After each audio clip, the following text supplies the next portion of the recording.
নন্দীগ্রামের ৪১ জন মরেছে, ৩০০ মা ইজ্জত দিয়েছে, ১২০০ জন গুলিবিদ্ধ।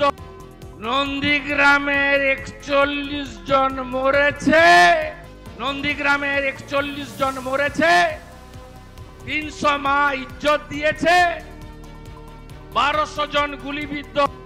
নন্দীগ্রামের ৪১ জন মরেছে। একই ভাষা শুভেন্দু অধিকারী তার মুখে নন্দীগ্রামে ৪১ জন মরেছে। মরেছে মানে কি? স্বাভাবিক মৃত্যু, শহীদের মৃত্যু। শহীদ বলতে হবে, শহীদ হয়েছেন বলতে হবে। নন্দীগ্রামে এতজন মরেছেন, ৪১ জন মরেছে, একই ভাষা। ভেতর থেকে কোনো শ্রদ্ধা নেই, ভেতর থেকে অপমান উপেক্ষা, শুধু মৃতদেহ নিয়ে সস্তা রাজনীতির ভাষা।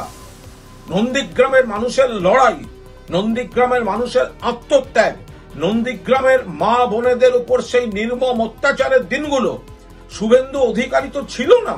তার একটা পাঞ্জাবির ইস্ত্রি ভাঙা একটা সুতোতেও টান পড়েনি। অধিকারী প্রাইভেট লিমিটেড তো তখন দূরে লুকিয়ে বসে থাকতো।